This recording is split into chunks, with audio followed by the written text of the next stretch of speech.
In this video, I'm going to be sharing some of my favorite 7-inches.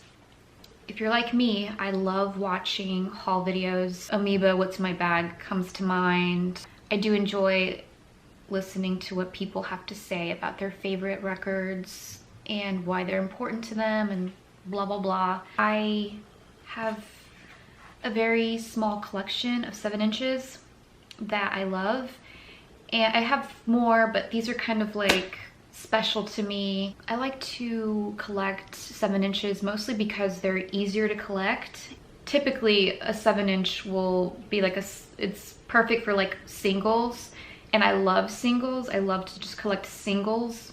My favorite tracks off of albums. Also, 7-inches are much more affordable than a full-blown record and easier to travel with. I also want to sit down and say thank you for everyone that left a comment on my last video about Belgium New Beat. I really loved reading everything you guys had to say, especially from kids that kind of grew up with that and were part of that scene. You guys are cool. Thank you for the kind words about that video, because in retrospect, like whenever I rewatch it, it's actually not very good, like at all. But you guys seem to like it, so. And it was also really difficult to film because I didn't have like notes or anything that I was reading off of. I was kind of going off of my brain and just off of memory. So a lot of things I kind of got wrong, which some of you have corrected me, and I thank you for that. Back to the matter at hand. These are close to my heart, and I love these records so much. But anyway, I hope some of you guys like what I have to say and check these if you haven't already. Also, I want you guys to share your favorite 7-inches that you guys own and give me recommendations of things that are similar to this. I would love that. That'd be great. The first 7-inch I'm going to share is this one, and I love this single so much. So much. It's so good. I'm pretty sure a lot of you are aware of Sylvia Robinson's Pillow Talk, this is a cover of that track. And of course, I mean, she's iconic, she's amazing. I mean, she's like proto-disco, she's like proto-hip-hop. She dabbles in soul, funk, R&B, like she's incredible, and nobody's going to dispute that. It's a known fact. But Lust, which there really isn't that much information about them. They actually only just released this single. This is such an incredible, amazing take on Pillow Talk. It's like this Italo disco, like do-do-do-do-do-do-do-do. Anyway, all we know about Lust, and I love that it's spelled with 2 T's. I think that's so amazing.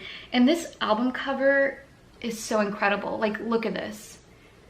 She looks fabulous, and she's wearing leather glove. This looks like a cover in like some Italian fashion magazine from like the 80s or something. This was released in 1983. The only thing we know about Lust is that it's sung by Suzanne Stevens. Obviously, as a fan of the original Pillow Talk, I ended up finding out about this single through Discogs. There's like an option. I was really heavily into Italo disco, and I went on Discogs, and where you can do like the tag option, and it'll categorize like genre, year, etc. And I was not gonna lie, I was gravitated towards the album cover because it was really beautiful. And I was like, ooh, Pillow Talk. I mean, obviously I knew that, so I found it on YouTube, and I was like, oh my gosh, it's so amazing, wow. So like I immediately had to purchase it. Beautiful, beautiful track, so like synthy and like incredible and rhythmic, and her vocals are so beautiful. I'll put all the links to the tracks on the down bar, and you can, you know, listen for yourself. The next 7-inch I want to share is from this amazing Japanese like post punky band called Still, and this is their Real-Time Samayoe single. And if you can, the lights are like screwing up everything, but as you can see, it comes with like a little insert of Toshi Santo, which is the vocalist. How did I discover Still? I really don't remember how I discovered them. I guess it was through either Blogspots or through Discogs, but I was clearly looking for, I really liked, sorry, I can't speak. I really liked the band Sayoko and Aunt Sally. I think that they were recommended on Discogs, like in related artists, like on the bottom. But I really do love G. Schmidt and Sayoko, like the vocalist. And I think through them is how I found out about Still. But anyway, Real-Time is such a good track. They're so good. Please go listen to them. I will say that their debut album, and I think it's like their only album they've released, and a couple of singles, and they were in a compilation, which I also own and I'll show you in a bit. And I also love this promo photo of her, of Toshi. Let's see that. And I do also have the Pale Face and the compilation album that they were in, and I will show that to you now. Okay, after like 10 years, I finally found it. It's this one right here, Pale Face. Sweet Warm Rain is my favorite track off of this record. It's like, it has beautiful like synth line, kind of like this jangly, it's like an ethereal like post-punk. And also Still had one track off of this amazing compilation album called Some Girls, and it just features nothing but just all female fronted Japanese post-punk. And I mean, just look, I mean, I'm very lucky because it still came with like the obi strip, because usually that's like missing. But there's a track number 3 on the B-side. It also has Nana on there. It has Barba, which actually I'm going to talk about, you know, later on. Now that I think about it, I think this is my favorite record that I own, period. To be honest, I'm not sure. I'm so happy I have like everything that they kind of put out. Okay, so remember when I said that the Still records were my favorite things that I own? I lied. Because this is actually my most favorite piece of music that I own. I'm pretty sure. It's Premier Class, incredible top quality minimal synth from Belgium, I believe. In the music video for Poopy Flash, so good, so good. And I wish they released more music, but this is the only thing that they've ever released. Incredible minimal synth, so beautiful. And then side B is like this beautiful, like atmospheric, like, this was released in 1981, and this kind of has nothing to do with anything, but I realized that my favorite records of like all time were released in 1981. So I'm at the early 80s, like late 70s, early 80s. Quality, incredible music was being released during that time. But anyway, yeah, this came out in 1981. Oh, and for those that want to know, This Heat, Deceit was released in 1980. No, yeah, 1981. Killing Jokes, What's This For? 1981. The Sound, wait, I actually have it written down somewhere. Okay. Let's see, where is it? Okay, well, I have a few here. Okay. Favorite albums from 1981. Wipers, Youth of America, MX80 Sound, Crowd Control, Romeo Void, It's a Condition, This Heat, Deceit. I was right. Few, actually I'll talk about Few in a little bit. They're self-titled. The Gun Club, Fire of Love, Classic, Minimal Man, The Shroud of, Killing Joke, What's This For? I was right. The Sound, From the Lion's Mouth. Those are like my favorite like records. And I obviously have more, but those are the ones that I decided to write down in my 𝚗𝚂, but I don't know why they all came out in 1981. So clearly 1981 is the best year for music.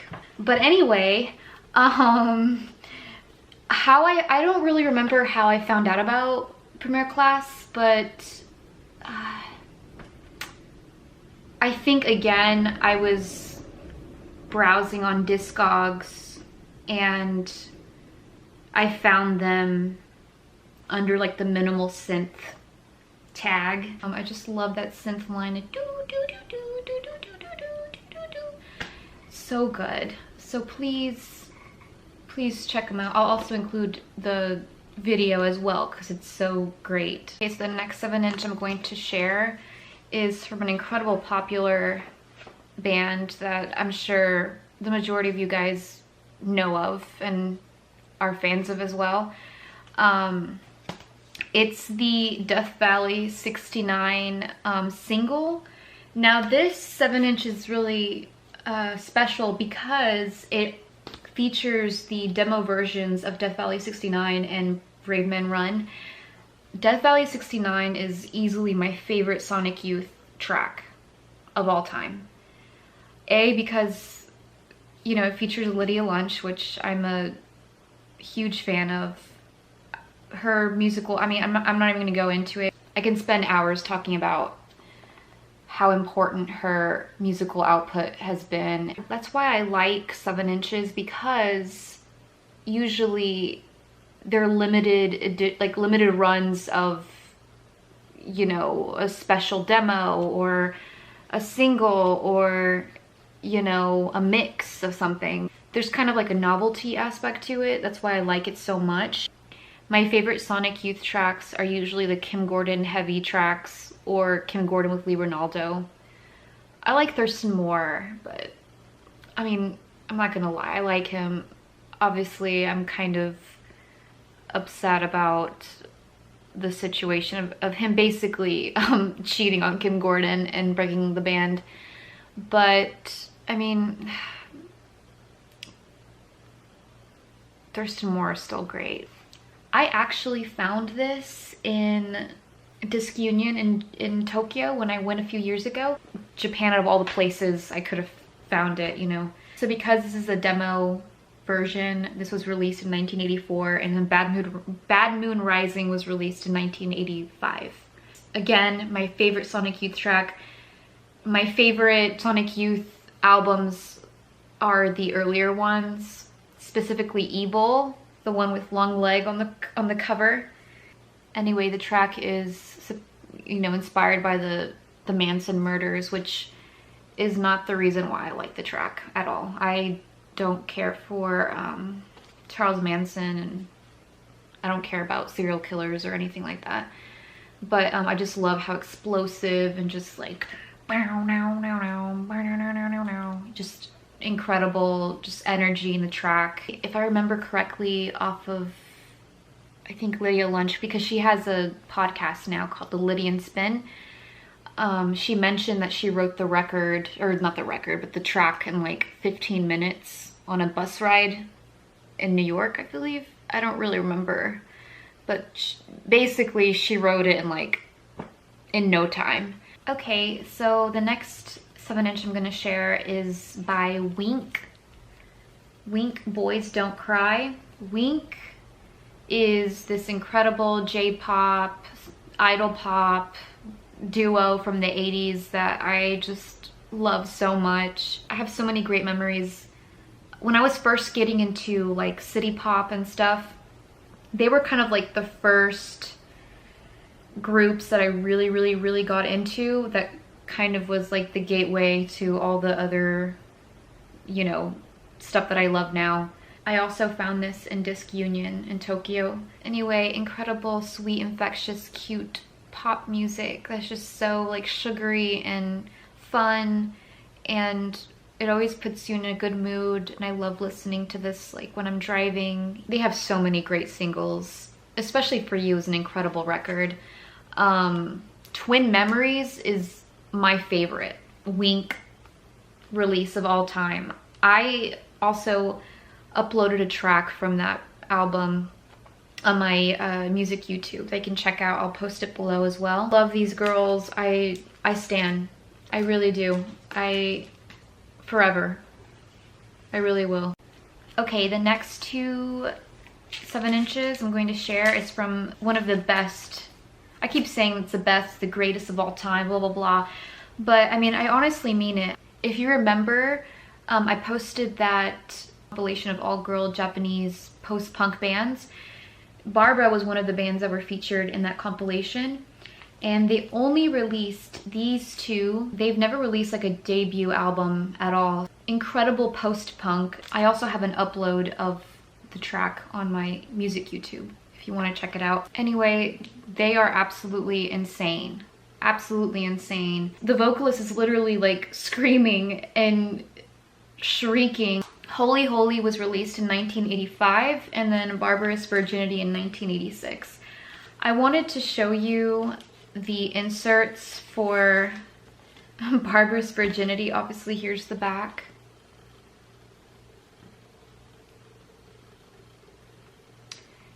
And I really love the insert. It's so cute. And it has the lyrics as well.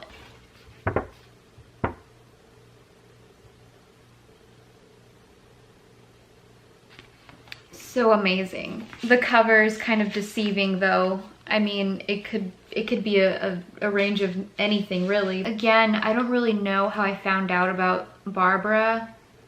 I think again just through related artists on Discogs. Next 7 inch I'm going to share is Regina's Baby Love. Supposedly this single was written for Madonna, but she passed it and Regina recorded it and then released it in her 1986 album called Curiosity, which is also really good as well. Actually, when I first listened to this, I mean, it sounds like Madonna. Like, I thought this was like early Madonna, but it's not. And the music video is so cute for this track as well. Madonna shouldn't have passed on this track, but Regina recorded it and she gained a lot of popularity and commercial success from this single. As much as I love like experimental music, and I just love pop music too. I can't say no to good pop music. Go check it out. Links below. Totally sounds like Madonna, but that's okay. I like early Madonna. We're okay with that.